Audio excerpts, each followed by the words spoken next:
Alrighty, beautiful people. Welcome back to the Virtus Performance Podcast.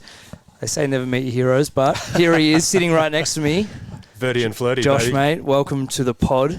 Thanks for having me. It's a pleasure to have you. Mate, rapt to be here. What a space. It's a good part of the world. You've got an absolutely cracking space here. The vibe and the setup is, it's elite. It's like a bit of a sort of dream space, you know. I'm wrapped for you, mate. Well, you are welcome here anytime. And it is a dream space. It's essentially like it's one of those like careful what you wish for because you might get it. Now I've got it and I'm like, I don't want anything else. I just want this, which is a nice place to be. Unbelievable. Yeah. We had a little chat before, and one of the things you said, people and place, is like this place is built on that. So there's definitely some overlap, I think, in our values and what's important to us. 100%. But first question for you, what gets you out of bed in the morning? Well, after I've gotten up several times in the night to go to the bathroom, which is a new thing that's happening in the last few years. So what happens when you almost hit 40? The anxiety around the to-do list is mostly what gets me up. I reckon I've made that comment before. I go to bed with stuff that has to happen the next day, and I wake up thinking, righto, time to get stuck into the list. You know, that's usually what does it. Your list is a little different to most, though. You're clearly making the world a better place. How do you go about doing that? Well, mate, I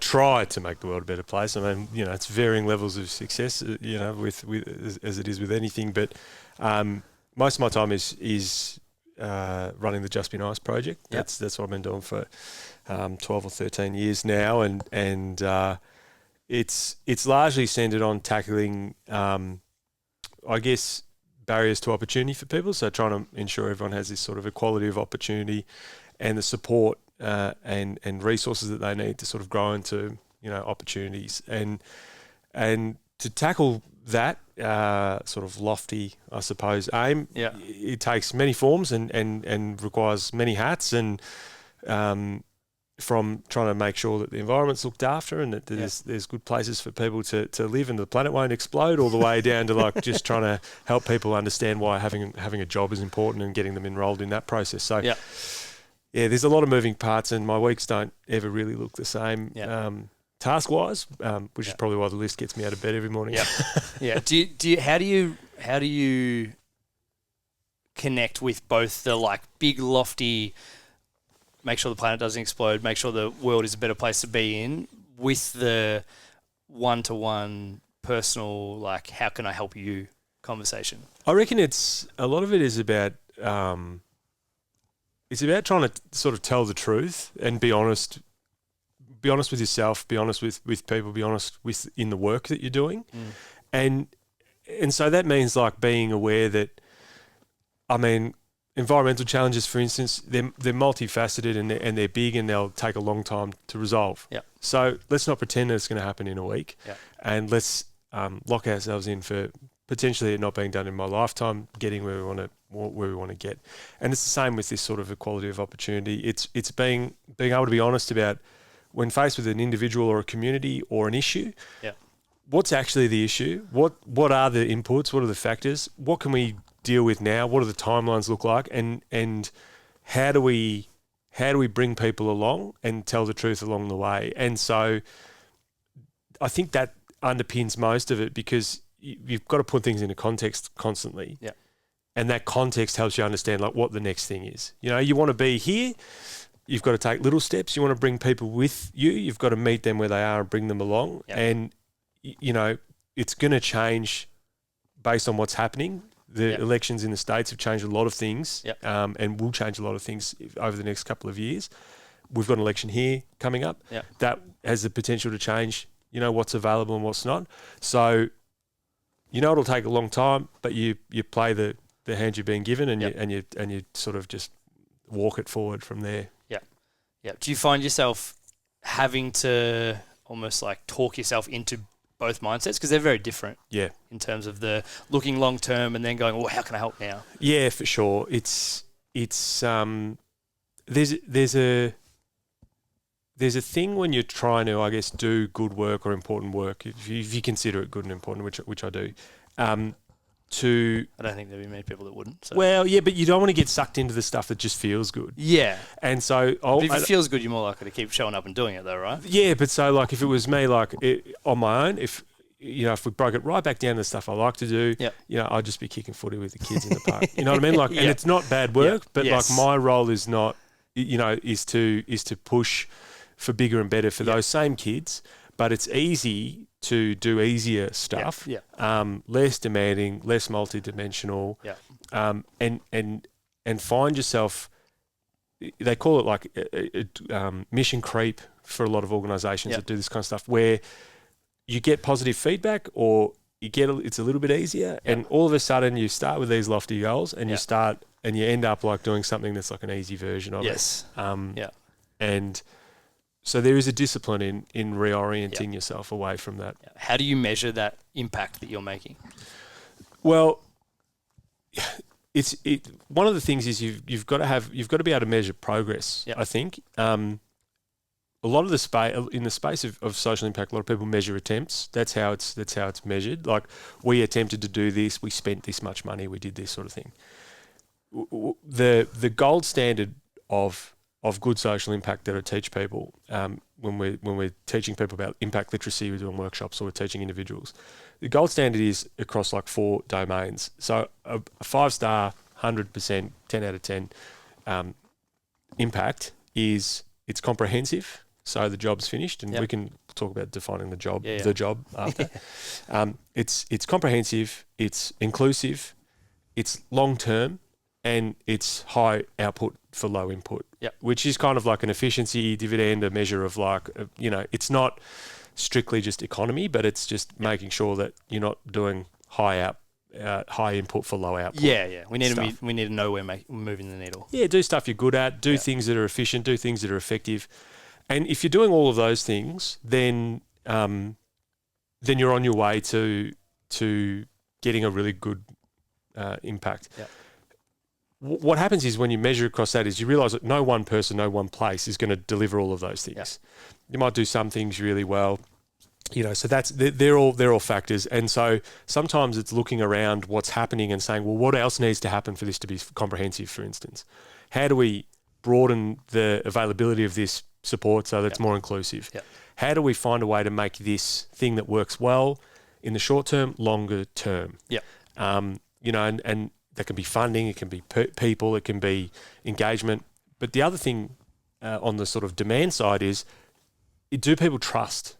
Do they trust you? And what does that look like? Because you can have all these wonderful answers, and you'd find this in the gym. You'd be like, I know what to do.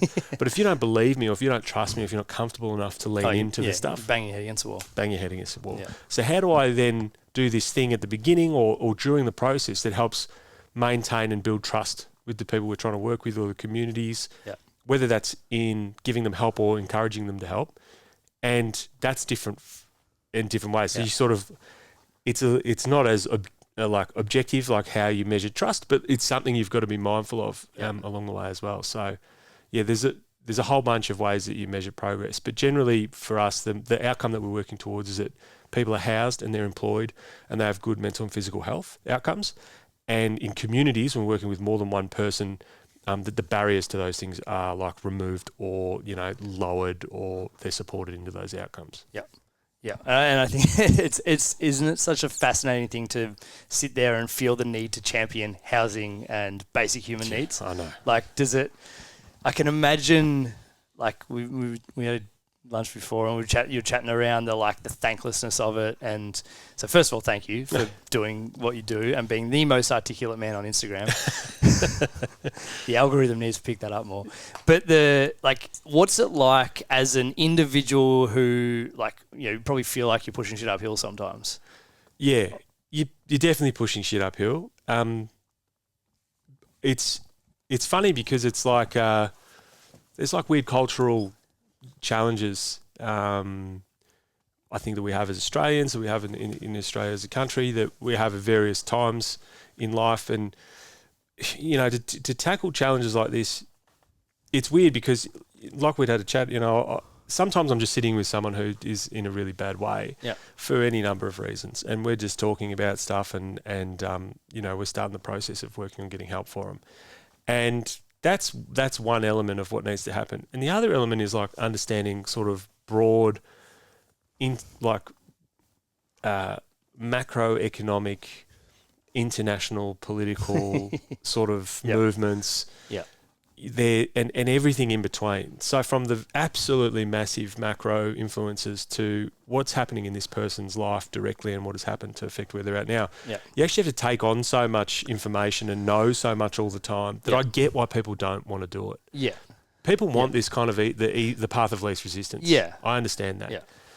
What that's done though is it's created an environment where people's impact literacy, their ability to understand, recognise, participate in or create good social impact is severely diminished. And so they're flying blind a lot, but they're flying blind while they think they know what they're doing. Yeah. And that is the challenge, I think, a lot of the time. It's just like, how do we teach people to do this better and to understand it can be done better, and to include in their advocacy and their ideas of good social impact all of these things that are ultimately fairly basic and fairly fundamental human things. Yeah. And not just for Australians, but how do we then, get them to advocate for that for people in other countries and all that sort of stuff. And you, like learning anything, it takes time. Yeah. I can say maths is really important. I still have to teach you maths from, prep to year 12s before you get some kind of grasp on it. Yes. Yeah. And you've been doing it a long time. So do you have almost like a framework you use to spread what you're trying to spread in terms of, be helpful, but then also find ways to help other people be helpful? Yeah, we've got heaps. Yeah. There's lots of bits. Again, sort of like maths, Yeah. I mean, ultimately, if you can do a good job of helping people, you can do a bad job of helping people. It means sometimes we've got to say that people are doing a bad job of helping people. Yeah. But it means you can do better, so you can learn. Yeah. And if you're doing a good job, you can probably do better. So to work it out and to teach people how to look after each other better and how to participate in social impact, that's something that we've got a whole range of frameworks that cover all kinds of different, I guess, applications and questions and things like that. And I teach people that. I do workshops for people. We teach our partners how to do that when they work with us. But it takes time because it's a bit of learning, it's a bit of practice, it's a bit of learning, it's a bit of observing. Yeah. And so again, it takes time. Even though we do have great frameworks for doing it, it still takes time for people to understand. Yeah. I think they're like, you've mentioned before that like awareness is the lowest rung of this. What are the aspects of go anywhere with this question? What are the aspects of our society that you feel as though, like, because everyone, I don't know, I would like to think that everyone wants to help, right? Mm-hmm. Everyone wants to contribute. Everyone wants to make the world a better place, but a lot of people don't, and a lot of people don't contribute and don't lean into, giving up their time, resources, whatever it is. So what is it about, current state of things that maybe frustrates you the most, or you feel as though is the most resistant to that help that we'd like to think that everyone wants to give? Well, in Australia, and in sort of, I guess, the Western Hemisphere, I guess, there's probably too much focus on the individual, which makes it very difficult. The idea that people are like wholly, like self-made, for instance, like no one's self-made. It's non-existent. It doesn't exist. But if you go through life constantly taking credit for everything that's happened, or your own things, and you're incapable of seeing the ways in which your environment and the people around you have sort of buoyed you along, then you're not good at giving help. Frankly, that's the thing. So one exercise that I encourage people to do, and it's incredibly difficult. And actually, even when I tell you now, people won't be able to do it. Like, it actually requires some guidance in the process too. But it's to tell the story of your life where you take no credit for any of the good things that have happened or any of the successes that you've had. Yep. And you've got to go through and lay off everything to the environment and the opportunities you've been given and the luck and all of these things. And people struggle because they've never considered it. If you can't do that, then you're not going to be very good at helping people. That's one thing. So there's a lack of awareness there of like the opportunities that are around people, and we don't teach people that very well. And it's different to a gratitude journal as well. It's not the same thing. Again, gratitude journal's a little bit like self-absorbed sometimes. And, how's the world serving me and what do I like? So it's a bit different to that. The other thing is that people, I've maybe met a couple of people who legitimately don't give a shit about anybody, like actively don't care. They're not great people. Some of them have been like pretty serious criminals, and potentially can't diagnose anyone, but like a psychopath or whatever the sociopath. But most people care about someone, whether it's just their own, their partner or their kids or whatever. And I think the secondary thing that we struggle with here is that people's aspirations for themselves and for the people they care about are wildly different for their aspirations for everybody else. And that gap is where we see like a lot of inequality and just like really divergent expectations about what help and what support looks like. And so, for instance, you for your own family want really great medical care and all these sorts of things, and perhaps you're affluent and you've got that. But then you actively vote against, policies that would include more people in that. Private schooling is another great example. I want my kid to have this great education, but then to segregate them from other kids. And I was point to me the 5-year-old whose fault it is that they can't read, that they don't know what's going on.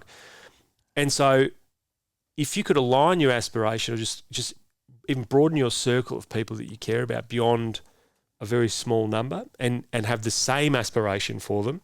If my kid has a problem with addiction, I want all of these kinds of supports. So if that kid over here who's miles away from me, with a completely different context, needs support with addiction, I want them to have that as well. At the very least, you hope that they don't get in the way of those things, and at the best, they become an active part of like trying to get it for people. But we don't have that here, I don't think. People don't have those sort of expanded, aligned expectations for everybody. Which like, you look at a lot of Eastern culture, it's complete opposite. It's community first, it's the collective, it's different. There's a quote by Nicholas Nassim Taleb that's centered around like at a national level I'm a Republican, but at a community, personal, family level I'm a communist. And like that kind of, I don't know, I read it years ago whenever I read whichever one of his books it in, but I remember thinking like, holy fuck, everyone's circle of influence is directly tied to like what they're capable of influencing.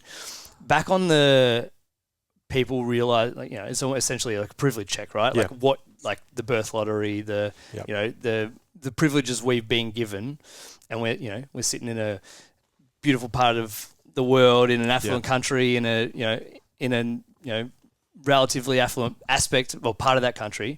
What are the questions that you would ask, or the guiding questions you would go through to help someone become more aware of what they've been given because they were just lucky enough to land in the place where they are? And if they're listening to this, they're probably ticking 8 of 10 boxes already. So I mean, I'll give you a little example from my own life so that you can, I guess, hear how it goes. I was born in Australia, very lucky, to a family, and nothing to do with me. This is a great exercise to say, well, that had nothing to do with me. There's just luck of the draw, you know. So I was born, I was massive, huge head, huge baby, healthy baby. Wasn't sick, didn't really get sick. Very lucky. My brother and sister both had different challenges when they were younger.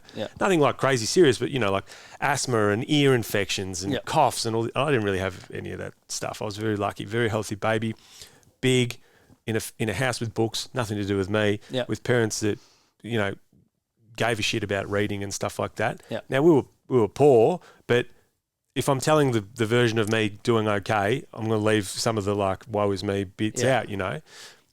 I grew up quick, so I was the eldest, and then I was physically big, nothing to do with me, but useful. And then I started school young, just by virtue of the the 80s and my age and being able to do stuff and talking a lot. And so when we lived in this particular house in this particular suburb, And at the time then, as we got a bit older, I'm in school, I'm big, I am, I'm capable kid, nothing really to do with me, just luck of the draw, just a normal nothing school. But we live a couple of blocks from the footy ground, and my mum having to drive my brother and sister around, 3 kids, 1 mum, very difficult to get everyone to all their activities. But I'm big, so I can walk to the footy ground because it's a couple of blocks away. Yeah. So I can walk to the footy ground, lucky that it's there, I play footy, I go okay, because I'm big. I had that advantage when you're younger, which is, gives you a nice little sort of boost. Yeah. I love contact, I've always loved all that kind of stuff. Yeah. The dads there will drive me around, the people will pick me up and take me to games, the coaches were wrapped. I have some success playing footy. It all feels really good. And all of this stuff is nice. And as a result of that, I end up like playing, senior footy and doing those things. It's where I get my first job for playing footy. And then I, make a little bit of money playing footy and all this kind of stuff. And all of those things were like, by virtue of the fact that I could walk to the ground, that I'd grown up quick enough, that it was like a safe enough suburb as well, that, I'd had all these sort of like little things that had nothing to do with me, and I got there. Now, the other version is I went to training, I gave a shit, I did heaps of extras, I loved running, I trained really hard, I busted my ass, I put my hand up to go to footy and walk myself to footy and do this. The opportunity that presented for me and the impact it had on my life, I mean, sliding doors moments a million times, who knows what would have happened, but I probably would have been a bit of a rat bag, more of a rat bag than I was. And that footy club's not there anymore. So the Josh growing up there now can't walk to footy. And so if that's not there, what fills the gap? There's less around. There's less opportunity. And so if I meet that kid now, I look around and say, well, where can we get you involved in a community with some positive male role models, burn off a bit of steam, have some success, feel good, be part of a team, learn some leadership skills, captaining some of these sides, get clipped over the ears when you're being a dickhead, all these things that are really important for teenage boys and for young men. That's not there. And if I'd have just said it's just because of me, I find that young Josh in that house now and I go, well, you need to do more. Find a thing. Work it out. Run harder. Do some more stuff. And that's unfair. That's unfair because that's part of the story, but that's not the reason that, that I got to do all of those things. So the balance between like, because there's an aspect of self-responsibility and ownership over your situation, like not your fault, but your responsibility to do something, right? But there's also the environmental factors of, if young Josh was growing up in Central Australia in a remote community where, maybe there's a football oval, maybe there's no, the role models aren't there and the school's very different and everything's different, right? It's a whole different ball game. How do you, in your role, how do you balance between those two things? Because they're both important. Yeah, I think it's one of the things is you want to create opportunities for people to live into, not just expectations for them to live up to. And we miss that a lot. People have these expectations for others that don't take into account environmental factors a lot of the time. If you fundamentally believe that people will lean into stuff that they feel like they've got some agency in and that they enjoy, and then it's not really an issue then to stress too much about it. But to understand that like we've just got to build that trust in good things happening, right? And have more opportunities. So I mean, I played footy, but I also danced, and I played basketball, and I did little athletics. And so there's lots of these little things. All these opportunities. You find all these things. Great. And the more you've got to try out, the more likely you are to find a thing. And so how do we have more of that for people?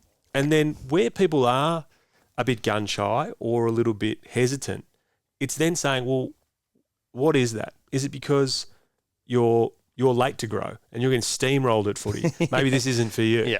And how do we find something where you feel good at? Because, getting a good run on it early, if you're feeling good about something, you're likely to stay in it.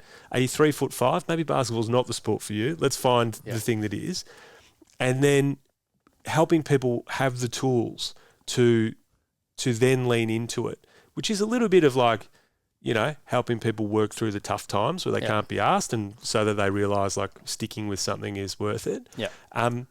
But also like making sure that it's enjoyable and doing those things, and making sure that they're having good experiences, largely, or supportive experiences. And the fundamental lesson that I've always tried to teach kids, and I've been working with at-risk kids since I was a kid myself, is that effort equals improvement. If you can learn that fundamental lesson, then you can apply it to lots of other stuff. To find the thing that kids want to put effort into, you usually have to find something they enjoy. And so it used to be the case when I used to run boxing programs for like at-risk kids. They come in thinking they're going to learn how to beat each other up. No worries, it's fine. Like, I know why you're here and I know you think you're tough. But nothing is more humbling than actually trying to do that stuff, and realising you're not that tough. This is bloody hard work. But that you start to get better. And then once that's happened a few times, one, you've got a little bit of skin in the game. So if we want to sort of help you behave a bit better, we've got something that we can, use to like encourage you or discourage you. But also, like, when you're struggling at maths, I'll be like, mate, you could throw a left hook either. Let's do what we did there, and you know how hard it was to get good, and you're still not that good, but you're good enough. And so the lesson isn't just punching or whatever. It's effort equals improvement, and then you can apply that to all different things. And as a fundamental lesson, I think that's really important. And that's why you take responsibility, find a thing they can put the effort into, so they learn that effort equals improvement. And then you start applying it to different stuff. It's almost a skill set that the earlier you learn it, that, okay, if I do a thing, I don't necessarily have to be good at it straight away. Sure, it's easier if I am. And being bigger to playing footy, it's like, there's stats around being born earlier in the year. You're better at sport because you're a couple of months ahead of everyone in terms of growth and things like that. And you get more opportunities, and you're more likely to succeed down the track because you've got that kind of snowball momentum that you've built over the years. It's almost like the earlier we can teach that, or you can learn that, or you can be in environments where that's the norm, show up, try hard, figure out where you need to improve, try harder, repeat, then that kind of creates the agency of like, because the more agency you feel as though you have over your life, the more optimistic you're going to be, the more likely you're going to be to want to make a change or want to go do the hard things. Whereas if you don't feel like you have any control over what's going on, of course you're throwing the towel. Like, my wife works at a lower socioeconomic school where she grew up around there, and it's so interesting to hear the stories of the kids and how heartbreaking it is of the way some of them will show up to school and want to be sent home because, that's what they know. They know that if I fuck up, I'll be sent home and I won't have to be here.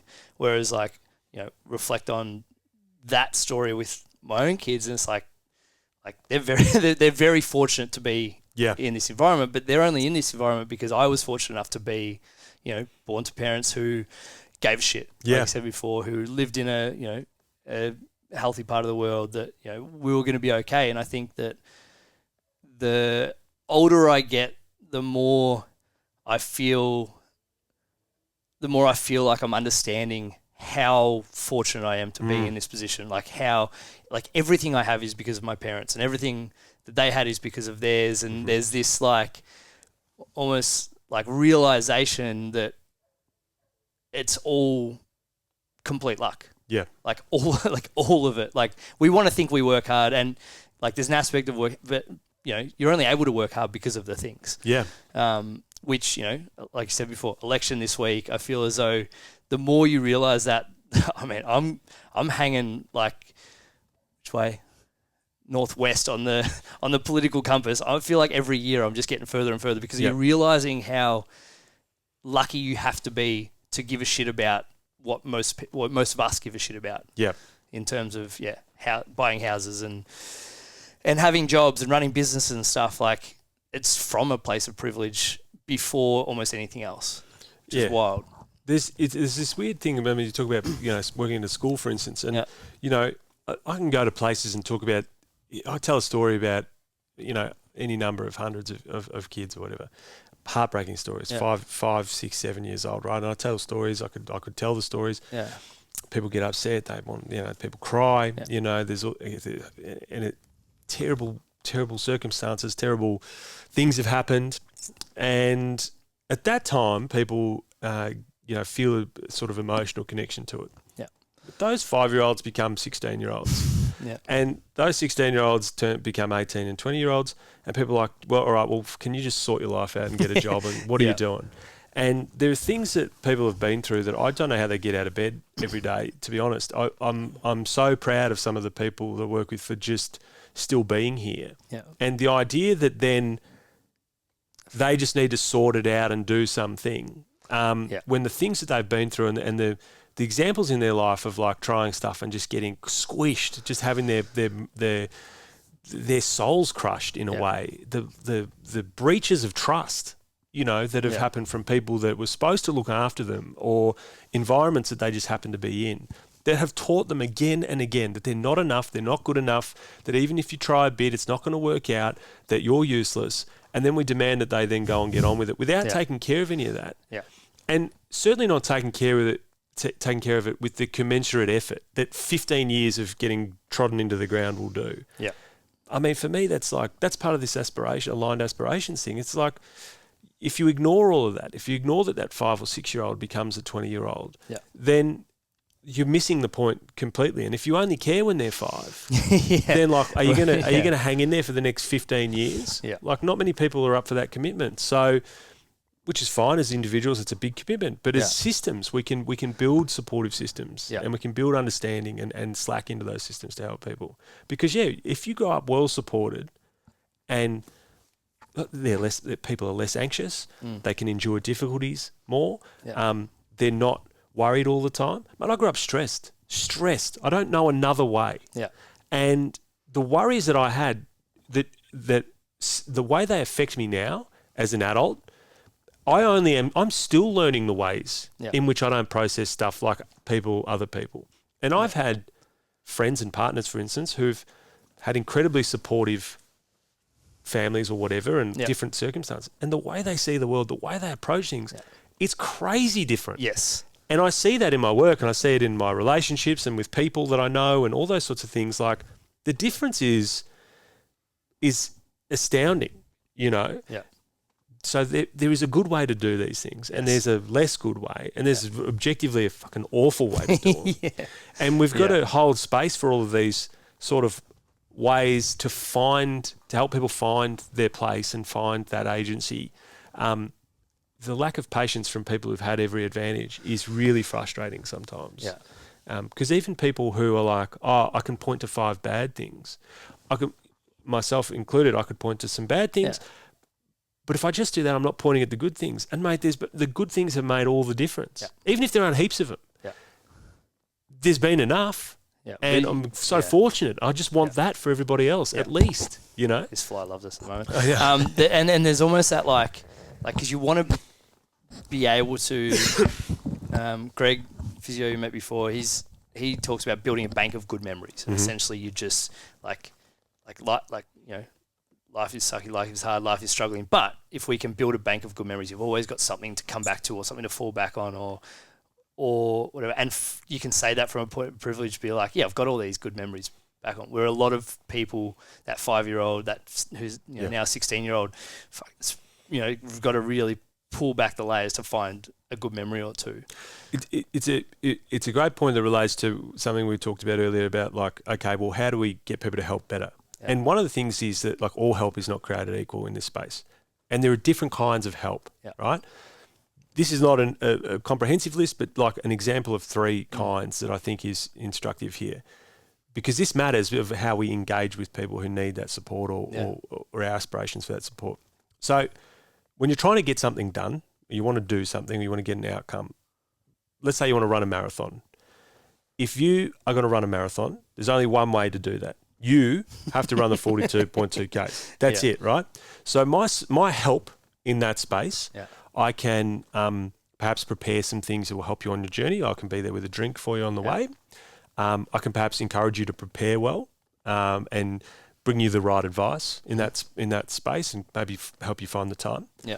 And when you're doing it, I can give you the drinks or I can cheer you on. I can say, mate, I believe in you. You got this, great. And at the moments where your belief is flagging can be really useful. And you go, thanks, mate. I was struggling at 35 Ks and I saw you and I puffed the chest out and I ran past because I didn't want to let anyone down. And great. I go, great, awesome. And you got through it. Great. So that kind of like cheering on help to do something you can only do on your own is a useful kind of help. Yeah. Another kind of thing you might be trying to do is like move a massive couch. Now, my cheering's not going to help, you know? And I can say, hey, it's helping. I can bring you a glass of water. I can bring you a drink and say, here you go, mate. And you go, you go, thanks, pal, but I've got a four-seated couch here. I'm trying to move down the stairs. I need you to get on the other side of the couch and move it with me. Yeah. And so in that instance, these other kinds of help are shit. Not helpful, yeah. And I like that. So I need you on the other side of the couch to help me with that. Yeah. Now, the third kind of help is like something's wrong, say, with your appendix. Now, you need help with that. You can't do it. You need a third party to participate in helping that. Yeah. And it needs to be a highly skilled third party, hopefully, to take that appendix out, let's say. Now, you need a surgery. Cool. If I do the surgery, not helpful. I don't know what I'm doing, right? So I'm diving into something I don't know how to do because I know you need it. Yeah. I know you need it. I've got a gist that you need it. Yeah. I'm going to do it. I'm going to bugger it up. So first of all, stupid kind of help. Yeah. I probably won't finish it. So I'm doing a half surgery. And at that point where people are going, because a lot of people say things like, isn't some help better than no help? And I go, it fucking depends. Yeah. Because half a surgery is not better than no surgery most of the time. So that's a great point. When you're trying to work out whether the help's useful, right? Is cheering you on when you got the couch useful? Not really. Not really. And am I strong enough to help? I am, so I'll do it. If I'm not, maybe I need to find someone else, whatever. Yeah. Is cheering you on when you're doing a marathon helpful? It is a bit helpful, but ultimately you still need to do the whole thing yourself. And so it's just supporting you to do a thing you need to do. Yeah. Half a surgery or a surgery where I don't know what I'm doing, not more helpful than not doing stuff. And how often do we see people dive into stuff they don't know how to do, half do the job, and then the next time you need a surgery, the next time you need a surgery, what are the chances you lean into it? Yeah. What are the chances you trust that you can get it done? It's zero. You go, last time I tried this, idiot cut me open, left me open. Somehow I survived, but I'm not going back again. Yeah. Now you have this like anti-surgeon stance that. That's right. Yeah. And someone else who knows better, goes, you're an idiot. Go get your ankle fixed. Like, what are you talking about? You're like, man, I'm not going for surgery. It's a nightmare. And if we don't talk about these things, then okay. So there's this kid been through this awful situation. Someone's gone and told him, get a gratitude journal, and you can be whatever you want to be, or you can be an entrepreneur. And this kid doesn't have any of the backing, any of the understanding, none of that stuff going on. They fall over. No one's there to help them, and they're worse than they were before. Yeah. Because it was the wrong kind of help. Yeah. And of course, there's other kinds of help, but like as a thing, it's like, are you cheering them on? Are you helping lift the couch? Are you doing half a surgery? Like, what's going on here? Yeah. And to pay attention to that stuff is to improve the capacity to help and improve the kind of help that people are getting. Yeah. Yeah. Is there I don't know, I've said framework a couple of times, but is there like a framework you follow to go, or what kind of help does this person need? Yeah. Yeah, for sure. It depends. So we've got, there's a bit of a triage that happens, which would be different for each person and different for each community. If someone is, really suffering from some mental health challenges or even physical health challenges, then you go to hospital or something, you try and take care of the physical health stuff first. The mental health stuff, a lot of it will take time to deal with. There's very few large-scale mental health issues that you can deal with very quickly. But you need to begin the process of working on that. And then housing is another one. It's hard to get people into work if they don't have housing. So you want to take care of that. And then for work stuff, it's how do we get you up to speed to get into work? And then can we get you a job before we worry about the career? Can we just get you understanding what's going on there? Can we, ease you into work so you're doing 1 or 2 days a week if you've never worked before and all this kind of stuff. Yeah. And it's, for each person, there are a number of different barriers, and it's addressing the most significant barriers first all the time and engaging all the available resources around people to help them move through the process of where they are to where they would like to be. So it's almost like essentially hierarchy of needs, starting at the bottom, going, do we have this? If not, this is where we are. If we do, and it's kind of shifting through that. Obviously it's more multifaceted than that, but is that almost the way you would approach it? Yeah, there's a bit of that. I think in the current setup, particularly around non-profits, for instance, is that you're bombarded with hey, this is a thing. And first of all, people in all of these social impact spaces, mostly people just use like higher level words. So they say mental health. Yep. Now, I speak constantly, all the time on things like mental health. But if I say, hey, sometimes, people suffer from bad mental health. Yep. An audience of 100 people, 1,000 people, whatever. This guy over here is thinking about the time he was sad that his girlfriend left him. Yeah. This guy at the back's thinking about his cousin who's got paranoid schizophrenic, drug and alcohol issues, homeless, been, a thing in the family for 25 years. Yeah. This person over here is thinking about their anxiety, their generalised anxiety disorder. They take medication for. This person over here is thinking about the time that they struggled with an eating disorder. Yeah. They're all nodding.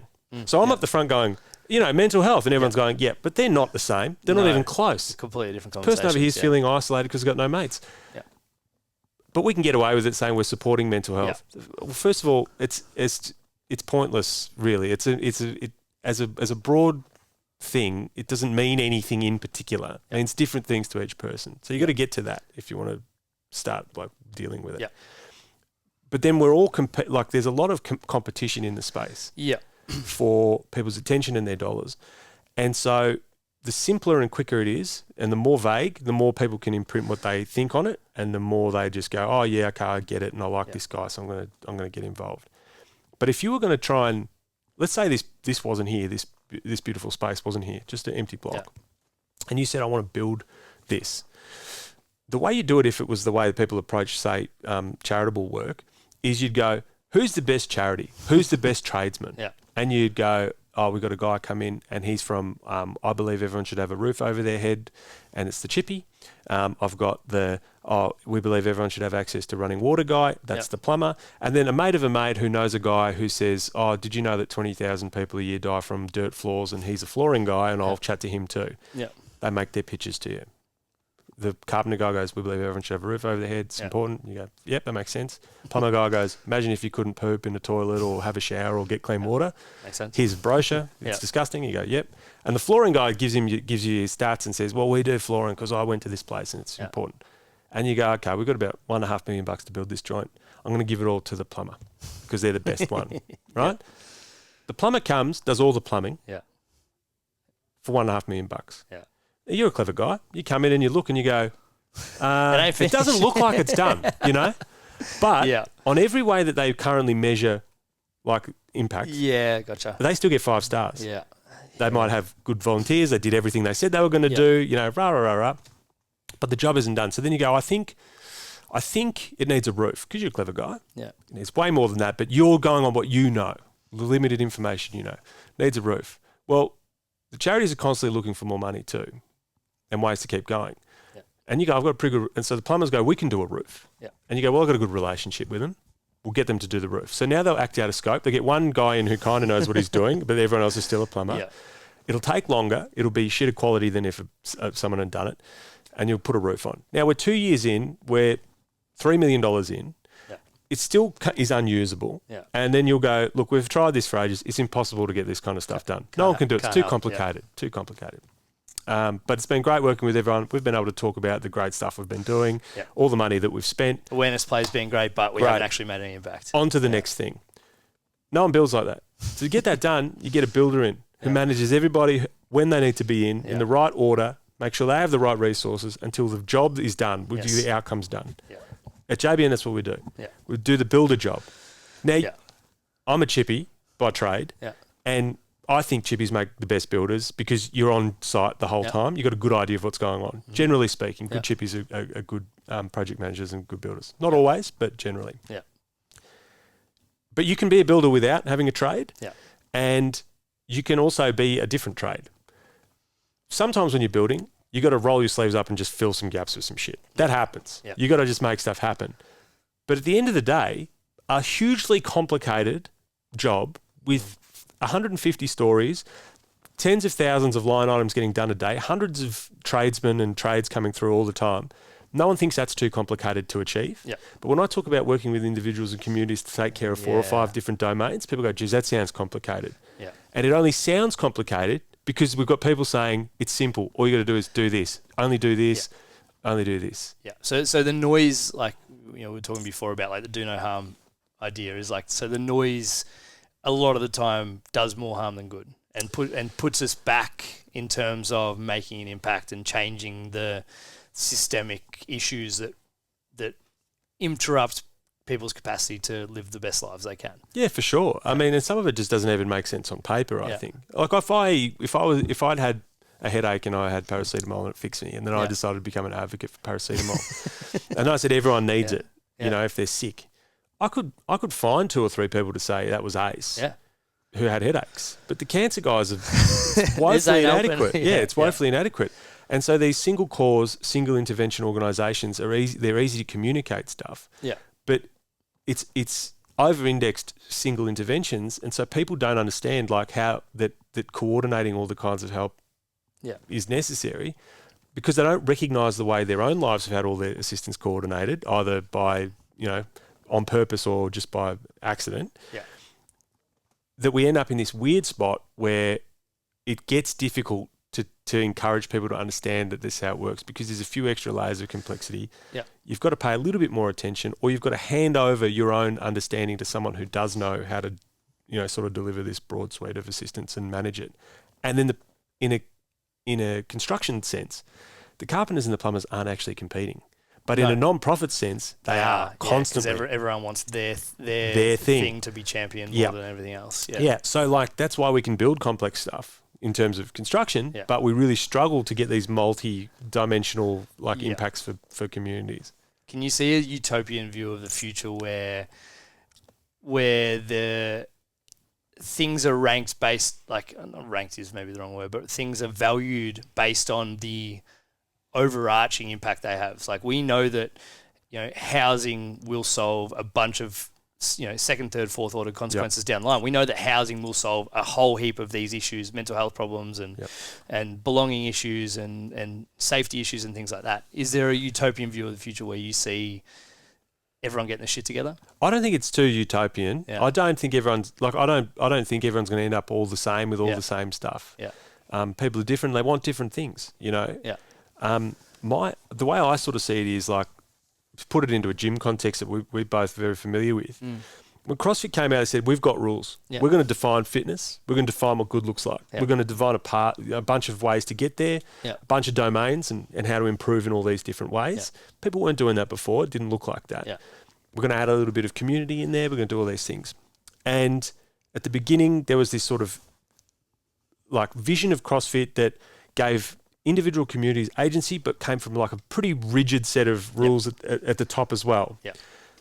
But then what we saw after that was we had this and it did what it did, but now there's like free weight racks in every commercial gym everywhere. Now they're not doing CrossFit, but they're they're doing better than they were before. Yes, absolutely. And in general, people's understanding of what good looks like has changed. Yep. And their belief in what the outcomes could be has changed. And people... the whole industry changed, I think, largely for the better. Yeah, I agree with that. As a result of the impact of like having this kind of like, all right, here we're pretty rigid about what we think is really good, and we'll hold people to a high standard. What I hope with JBN is that we can build a community of people in places and doing these things where, okay, our standards are pretty high, and we're trying to get this really great outcome across all these domains. Yeah. But what I'd like to see is that everyone else gets a bit better, moves a bit closer. Even if you're going to do your own shit, that you don't do the useless stuff that doesn't work. And we just start to make sure that like some of these things are everywhere, even if you're still just a big commercial whatever. Do you think there's an element of, so would it be that not majority, but a chunk of those big guys is it ignorance that they think they're doing the right thing when they're really not making an impact? Or is it like, you know, they're maliciously, intentionally not doing the right thing, but masquerading as that they are? Like, obviously, it would depend on the organisation, but overall, do you feel as though it's more one or the other? I think there's a lot less malicious intent. I think there's a lot more ignorance. I think there's occasional malicious intent for sure. I think there's a lot of mission creep. I think that's just a fact. You know, people just finding the easy path and the things that get attention. We value different things in this sort of current economy and society now that make it difficult. You know, but I believe fundamentally people are good and that they want to look after people. Yeah. How many people and what people? Okay, I think we can expand that for a lot of people. But I think fundamentally I believe in, you know, that people want to look after each other and do a good job. I also think they want to do it easily and that makes it difficult. Yes. And so, much like with fitness, if someone's selling a cheap and easy, quick thing, people will drift to it. Yeah. I get it. I totally get it. And I get that you can look for positive moments in that and find the way that, like, well, look at these 3 happy paracetamol guys. We'll not worry about How long do I have to do this for? Forever. Oh, this dude says I can do it in 8 weeks. I can do it in 8 weeks. I'm going to do that. And, and how can I do something I can announce? And great example about announcing stuff. Like, there's this like announcement culture thing where, like, I want to tell everyone what I've done. For JBN, I actually very rarely talk about individual people we work with and whatever, because I don't like. First of all, you're getting people in their worst moments a lot of the time. I don't think that's fair. I wouldn't have wanted to be all plastered everywhere on it. I don't think it's necessary. But you can do things that you can announce quite easily. Events, running, do a thing for a charity, have a day, whatever. What you can't announce, I can't be like, get on the internet and be like, guys, today Lachie hit me up. He needed $50. He was struggling. I'm a good mate. I gave him $50. What a fucking legend I am. There's people like, dude, that's gross. Yeah. What are you doing? Like, just be a good friend and shut up. And so because of this focus on, like, stuff you can announce, I think people forget that, like, actually you can just show up for the people around you. Yeah. And that does matter. Like, heaps. Way more If everyone does that, the world's a better place, so much better. Yeah. And a lot of people miss the stuff that's around them to do something else. Or... I tell people it's not easier to help 10,000 people than it is to help one. Yeah. Like, and if you help one person until they're, like, fully better, like they're that comprehensive outcome, you're going to realize how many moving parts, how long it takes, how many backward steps will happen on that journey. Yeah. And for someone with a gym who's seen people go through that process in physical sense, they take 10 steps forward, 3 back, they drop off, they have a month on the piss, they come back, they're back here again, whether it's you or whether it's a client. Yeah. And so your expectations are different, and you understand, like, we're just in this for the long haul. Oh, well, this is it. This is life, right? Like, good days, bad days, good weeks, and it's like, for us, it's like we got better every day plus on the wall, and it's not about being perfect. It's just about, like, doing the best you can, showing up. If you're showing up at 20% and you're sitting on the bike for 5 minutes, doing some stretches, giving yourself a massage, then getting home, and that's all you've got today. Brilliant. We've ticked the box, and then it's just showing up, ticking boxes, and ideally moving forward in a way. And this is the thing I find with progress is, like, essentially what we do is we sell progress. We sell, but we're a people business masquerading as a gym business where people just want connection. Yes, progress is nice, but progress can be just showing your face to the people around you one day. It can be, it can be sending it on a session. It can be hitting a PB, or it can just be like, I didn't go to the gym today, but I went for a walk. And, like, for us, it's about meeting people where they're at to ensure that they get what they need. Yeah. Like, we run our gym very different to how most gyms run in terms of, people will come in and they're like, I'm feeling like shit today. Everything changes in terms of what the expectations are for the session. Someone comes in, they're feeling brilliant. Awesome. Like, let's run through a brick wall. But we have 400 different versions of that based on how people are feeling, what their sleep's been like, what their stresses outside of here are, what's going on with work, how the kids slept last night. And I think that everyone has their reasons for showing up the way they show up. Mm-hmm. If we can support them to make sure that, there's progress made in some way, shape or form, we're winning. And I imagine you'd feel the same with what you're doing every day, where some days you'd be like, fuck, it's such a, like we said thankless before, but you might be like, no progress was made today, but we laid some foundation so the progress can be made tomorrow. Yeah, and the continuity matters. Yes. It matters so much in all of these things. Just that connection to each other and to doing things, and the reliability of one another, because you don't know how people have been treated for a backwards step. Yeah. And some people give a veneer of not caring, but, like, they're really heavily affected. If you bust their nuts too much about it, then it plays to the very worst parts of their inner psyche that put them off. Yeah. And vulnerability is not just talking about the saddest shit that's happened to you. Vulnerability is also like saying, I want to get this goal publicly. Yeah. It's showing up when you can't be the very best you can be because you're tired or whatever. It's making an effort when you on behalf of someone else because you can't be bothered. Like, that's vulnerability, because you're putting your own, like, peace or energy at a little bit of risk there. And you're making an extra effort. And we discount a lot of those kinds of vulnerability when we talk about it. But those are all we know that vulnerability is useful for connection because like those are the things. It's like everyone falls apart in a wad, and like that we're all a little bit closer for having been through this together. Yes.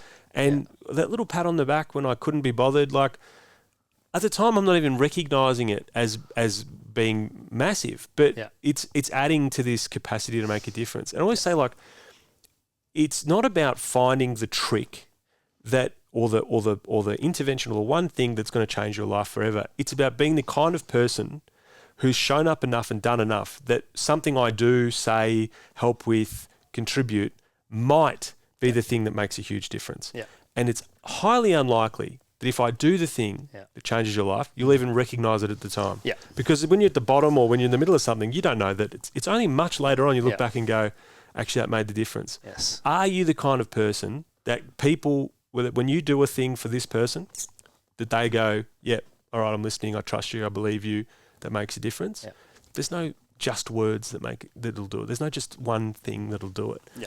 And that's why it's so important with things like coaching or, footy clubs or schools. A lot of times people will be like, they'll tell a story, and this relates to taking credit for all your own stuff. But people will tell a story and say, I was really struggling, and Lachie was like, man, you've got this. I know you're going through a tough breakup. I know work's really hard. You keep rocking up. We're super proud of you. It's fucking awesome. Your progress is ace. I know you're operating at 60%, but mate, the fact you're here every day, we love you. We're glad you're here. And I'll go, that time he told me that in May 2025, it changed my life. I didn't realise until May 2026. It's also not the only time he said that. Yeah. And I'll tell that story, and people will be like, what you got to do is tell people that. Yeah. But actually what you got to do is be Lachie, who's here every day for 5 years, seeing him every day for 5 years, so that the one time that you say it when he needs it, that's the time. It lands, It's not the words, it's the fact you're here all the time.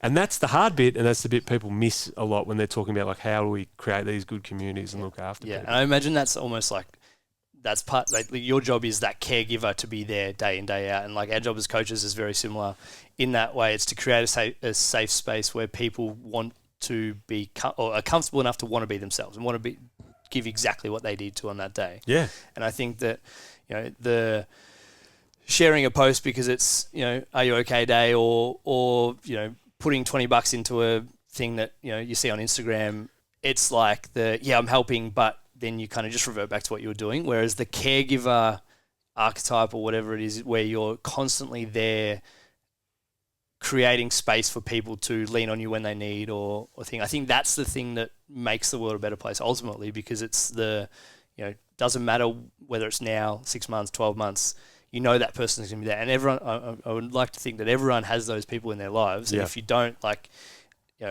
promise you there are communities around you that would have people like that you can be a part of in some way, shape or form. I find it, the coffee shop we went to before, like that's kind of my third home. Yeah. Outside of here and home.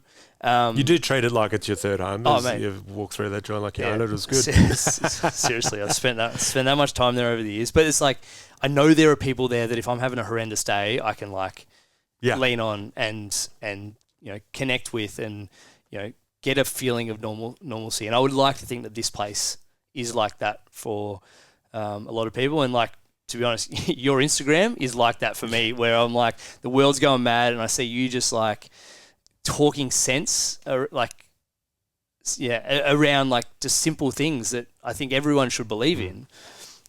I guess here's a question for you is, what is it that keeps you showing up in that way? Because, all the reading you do, all of the work that you do in all of your different avenues that you walk down, how do you keep showing up and giving a shit, essentially? Yeah, I mean, I think since forever, I don't remember a time when I wasn't. The question that sort of drove me was why don't people get the help that they need when they need it, for as long as they need it, regardless of how they come to need help? And I've always just wanted to tackle that and take responsibility for the answers in all the ways, and I've always thought if you want to have a big impact, you've got to be really good at stuff. You've got to know more. Mm-hmm. When people talk about emotional burden to do things, that's what they're talking about. They're talking about if you don't agree with me, the emotional burden is me working out how to reach you It's not me getting upset that you don't agree with me. That's not the burden. The burden is walking away and going, okay, he doesn't like these things, he doesn't like that. So, for instance, in the work, when I'm speaking, when I'm writing, when I'm doing those things, I'm trying to demonstrate a kind of communication that I'd like to see more of. Yeah. In my private life, we take these off, we turn the cameras off, and I go, these fucking people, like I get annoyed like anybody else. Yeah. I love combat sports. I love hitting people. I have always loved full noise contact. I'm not someone who's like a bleeding heart. Oh my God, everybody. Yeah. That's not the deal. It's not like I'm an angel who never gets frustrated. I get shitty, but I think it's important that you swallow it. Mm. You don't get sucked into the algorithmic pull towards just being hyperbolic so that you get attention, just screaming and yelling because people like it. More divisiveness just bridges that gap more and more. It just doesn't do it. And if your job is like trying to bring people together and change minds, you're trying to find those soft edges where people semi-agree with you, where they don't. There's people don't agree with me. I've got mates that don't agree with stuff, and we still can be mates because I love them and I believe they're good people, and we disagree on some stuff, and that's okay. And so I want to take responsibility for like elevating in the way that I think is elevation. I'm not saying I'm elevating it all the time, but trying to elevate some of those things to demonstrate what I think we should do more of. Now, it means sometimes, like feedback I get all the time from people, you should make a shorter video. I'm like, if I could get it out quicker, if I could get this out quicker, I would. And I have been, and I relentlessly try to work to do that. But some stuff needs a few more minutes. Yeah. It just needs a bit more time. But this is the context and almost like the care that needs to be taken to understand the issue properly, that most people are just like, dude, if I can't swipe past it in 15 seconds and get the gist of it, I mean, and I would like to think that people will get the gist of most of what you say pretty quickly. Yeah. Yeah, but I mean, the other thing is there's a body of work that exists now as well. And one of the great things about Instagram, and this is, I've seen people in the time that, I've been doing things, you can't backdate stuff. You can go back a decade. I'm still on about the same stuff. Yeah. And whereas I know people have been through 4 or 5 multi-level marketing schemes in that time, 5 or 6 different gym training schemes in that time. Like everyone's they're promoting different things. They've been a CrossFitter or a powerlifter. Now they're in high rocks. Yeah. I've been a bodybuilder, and I said that's unhealthy. Just love yourself. I've done this. I've been a pro meat, pro vegan. I've done all these things, and so there's an element for me of just saying, look, it's holding myself accountable to continue to try. I'd like to do more, but it's fucking hard to find the time as well. And also like because of the I don't know, the idea that I want to do a good job of it, I've never had to delete anything. Yeah. Because I've thought about it, I haven't reacted straight away. So I haven't gone back and had to delete anything. Yeah. And to me, that's important. But I also see that there are people just like bang, bang, bang. They don't care. They say whatever. There's no rear vision mirror. And sometimes I envy a bit of that. Yeah. But I mean... Yeah, but then it's like the standards you hold yourself to wouldn't allow you to do that. That's right. So, that's right. Do your videos go on YouTube as well? Yeah, YouTube, Instagram. I just started a Substack to write more as well, which is good. So, you can find me on there. And, I've made a bit of a commitment to do a bit more of it because, I think it's necessary. And there's just not quite enough voices that sort of representing the things that I think are really important. Whereas there's a lot of it's easy to say no to stuff and just yell and scream, and it's hard to take the time to unpack stuff. And there's that theory. It's like someone can say something bullshit, takes 10 times the effort to undo the bullshit. Undo the bullshit. Yeah. So there's a bit of that, but I'm always up for questions and stuff too, and if people want to know about things But that's why JBN again, like we try and work with organisations and stay there for ages, so that you get the time to learn over time through demonstration, through teaching, through doing stuff as well. And that's the most effective way. But along the way as well, try and keep some of this public discussion up as well. Yeah. Well, thank you for playing the long game, and thank you for making the world a better place, mate. You too, mate. You can't. I always say stuff. These are the hubs that make all the difference. And if you're the builder, you still haven't done everything on the job, and it's my job to just try and keep places like this, buoyed up, going with good tools and encouragement, because honestly, it's these places. It's Norma at the canteen at the footy club looking after everyone. It's the lady who's been teaching aid at a school for 50 years who's looking after people. It's the neighbour who like lets the kids come over and give them a feed and do all that sort of stuff. It's the footy coach who makes a little bit of an extra effort to like big up a kid. You know, they are without doubt the most important people in the lives of all of these people. It doesn't scale. You can't replicate them everywhere. They're unique to place. That's why it's so. But they are the difference. Impactful. Yeah. They are the difference, and you cannot understate the importance of having people like yourself in a place like this. You know, doing things the way you do them, mate. This is keeping people doing what they're good at, like this. Yeah, it is. That's exactly what I'm trying to get people to do all the time. So, mate, I tip my cap, and mate, I'm rapt to be here, and also just rapt to know you, because it's people like you that help me do things like play the long game. So I appreciate it. I love it, mate. Thank you very much for coming on. Absolute pleasure. You mentioned before, but how can people find out more about Just Be Nice and all of the other good shit you do? Well, if Josh Reid Jones at everything, so Josh Reid Jones and Substack and Insta and .com and jbnproject.com and JBN Project on everything as well. So perfect. Pretty easy. Love it. Thanks, mate. You're a good man. Get around it. Have a good day.